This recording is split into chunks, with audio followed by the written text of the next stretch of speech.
થોડાક મોડા થઈ ગયા છે. વડીલે બહુ સારી વાતચીત કરી, એ બી આપણે મુદ્દામાં અંદર લઈશું.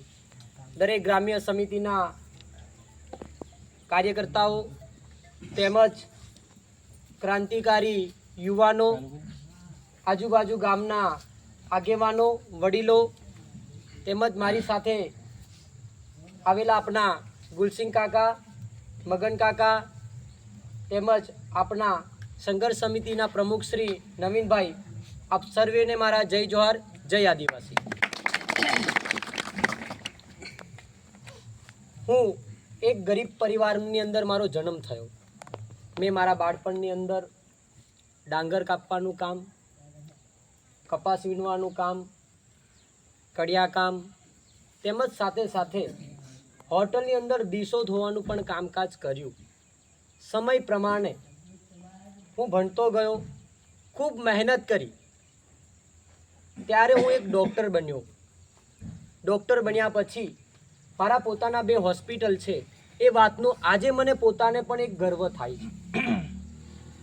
અરવિંદભાઈ, ઘણા બધા લોકો અને સારા સારા ઘરના લોકો, પૈસાવાળા લોકો મને ઘરે આવીને કહે કે ડૉક્ટર સાહેબ, તમે ખોટા સમાજ કરો છો.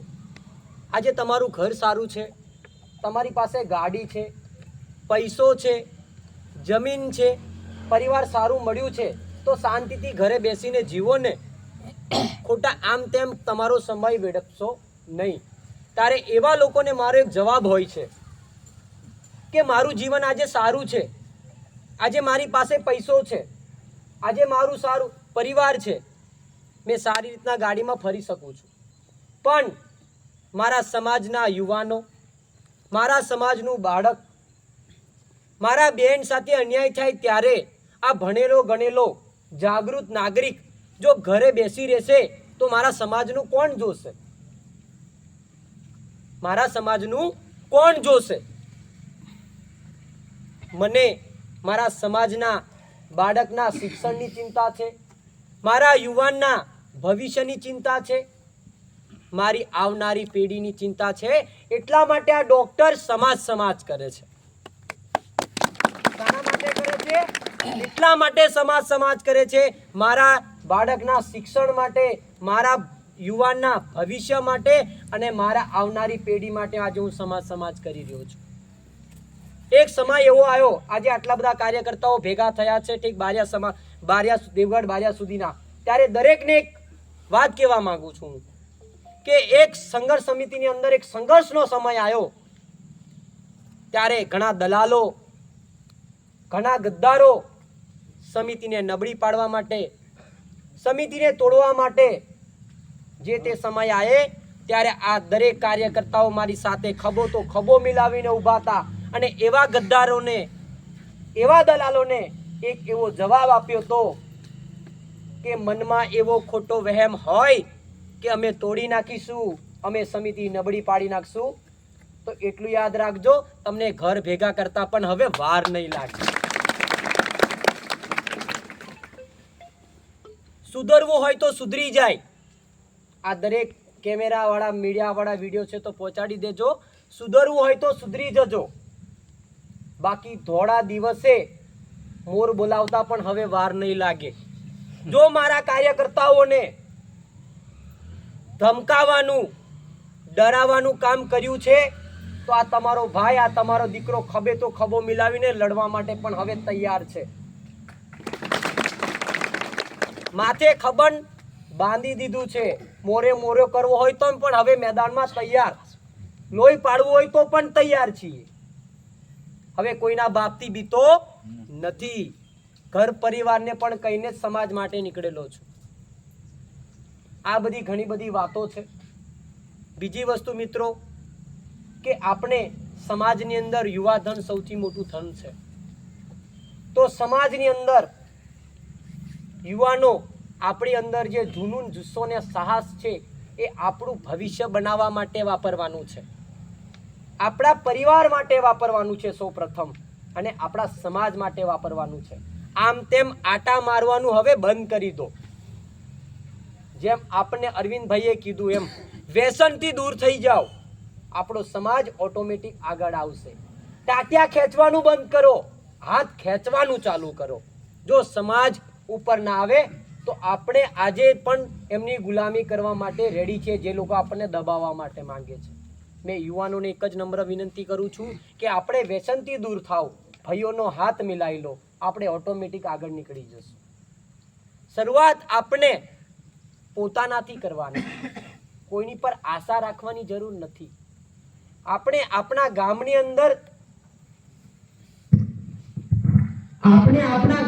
અંદર શું ચાલી રહ્યું છે, યુવાનને કેવી રીતના આગળ લઈ જઈએ, બાળકોને શિક્ષણના કેવી રીતના મદદ કરીએ અને આવા વડીલોનું માર્ગદર્શન કેવી રીતના લઈએ, એ સૌપ્રથમ આપણે દરેક યુવાનોએ આપણા વડીલોમાંથી શીખવું પડશે. આપણે સૌએ શીખવું પડશે. મિત્રો, સમય પ્રમાણે યુગ બદલાઈ રહ્યો છે. યુવાનોએ ખરેખર જાગૃત થવાની જરૂર છે. આ બધી ઘણી બધી વાતો છે. અમે આ વિસ્તારની અંદર અમે ઠેક હાલોલથી સર્વે મીટિંગો કરતા આટલે સુધી પહોંચ્યા છે અને આ તમારી છેલ્લી મીટિંગ છે. અમે એટલું જોયું છે, યુવાન જાગૃત થઈ રહ્યો છે, સમાજને એનો બેનિફિટ આવનાર સમયમાં સારો છે, એટલા માટે અમે આ પ્રયત્ન કરી રહ્યા છે. એની અંદર યુવાનો અને વડીલો તમે સાથ સહકાર આપશો કે નહીં? યસ. બધા સાથ સહકાર આપશો ને? તો સારું એવું સમાજનું કામ અમે પક્ષ પાર્ટી ભૂલીને, ધર્મ સંપ્રદાય ભૂલીને, આની અંદર ઘણા આમ આદમી પાર્ટીના, ઘણા બીજેપીના, ઘણા આપ બાપના અને ઘણા કોંગ્રેસના નેતાઓ છે, પણ એ સમાજ માટે આયા છે. બીજી વસ્તુ કે આની અંદર ઘણા સનાતન, સાહેબબંદગી, સ્વામિનારાયણ, કોઈ અમને કીધું એમ કે કોઈ એમની રીતે પણ જે રીતના કરતા હોય એ દરેકને આવરવા માટે સમાજના સંઘર્ષ સમિતિ ઊભી છે. પણ આપણે બધા એક થવાની એટલા માટે જરૂર છે કે આવનાર ભવિષ્યની અંદર આપણી પર ઘણા બધા સંકટો આવી રહ્યા છે, એને દૂર કરવા માટે ઊભા થવાની જરૂર છે. એના માટે સંઘર્ષ સમિતિ ઘણા બધા ઉદ્દેશો લઈને તમારી સમક્ષ આવી રહી છે.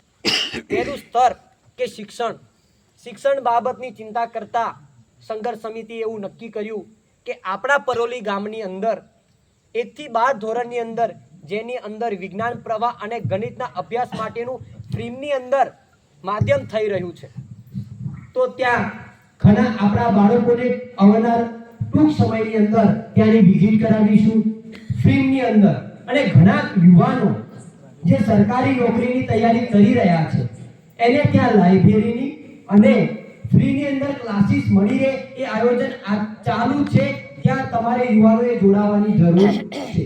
ટોટલી આવવા જવાનો ખર્ચો સંઘર્ષ સમિતિ ઉપાડશે અને ત્યાં ભણવા માટેનું ટોટલી ખર્ચો ફ્રીમાં છે.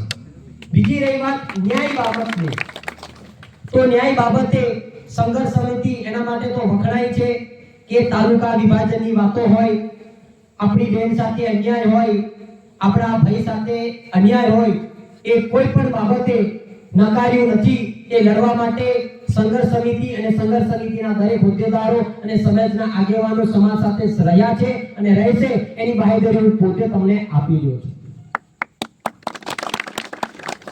બીજી વસ્તુ મિત્રો, અમે સંગઠનને મજબૂત કરવા માટે એટલા માટે નીકળ્યા છે કે સંગઠન એવું મજબૂત થાય, આપણી કોઈ પણ રજૂઆતો હોય, આપણે કોઈ પણ વસ્તુ બનાવી હોય, એનું કોઈ પણ સરકાર હોય કે આપણા પ્રતિનિધિઓ હોય એને ધ્યાન દોરે અને એ કામ ફટાફટ થાય, એના માટેનો પ્રયત્ન એક થઈને કરવો પડશે.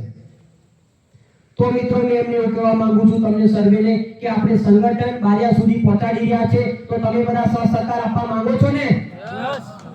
તો બારિયા તરફથી જેટલા પણ કાર્યકર્તાઓ આવ્યા છે એમને નમ્ર વિનંતી છે કે તમારી ગ્રામ્ય સમિતિના પ્રમુખો આવનાર સમયની અંદર અમે નિધી દેશું. તમે ખાલી સહકાર આપતા રહેજો, અહીંયાથી પણ અમે તમને મદદ કરતા રહેશું. બીજી વસ્તુ કે હવે દરેક ગ્રામ્ય સમિતિની અંદર ઘણી બધી રચનાઓ બદલાઈ રહી છે. એના કોર કમિટી નક્કી કરશે, એ પ્રમાણેનો પ્રોટોકોલ નક્કી કરીશું. એ પ્રમાણે આપણે સૌ સાથે મળીને એક વિશ્વાસ આપીને કોઈને વિશ્વાસ ગદ્દાર એવું કામ કરીએ નહીં. એ પહેલી બાહેધરી તમારે સૌએ મને આપવી પડશે. કોઈ સમિતિ સાથે ગદ્દારી કરશો, કોઈ વિશ્વાસઘાત કરશો તો તો હવે પણ તમને વચન આપીએ છીએ કે તમારો વાલ વાંકો પણ નહીં થવા દઈએ અને તમારી સાથે ગદ્દારી અને વિશ્વાસઘાત નહીં થવા દઈએ. વધારે કઈ ન કહેતા હમણાં વડીલે વાત કરી તો મને યાદ આવી ગઈ કે અમે 1 વર્ષનો પ્રશ્ન જે હોય હલ નતો થતો વડીલ, એ અમે ખાલી એક જ મુઠ્ઠીમાં 1 જ કલાકની અંદર હલ કરીને આવ્યા છે. એટલા માટે એડી લેટ થયા છે. મારો એક વિષય એવો છે, કોઈને નામ ચિતરવા નહીં, એટલું નામ એટલું નહીં આપું, પણ જે લોકો આપણા સમાજનું પ્રતિનિધિ કરતા હોય એવા લોકોનું પણ હલ આ સંઘર્ષ સમિતિ કરે છે.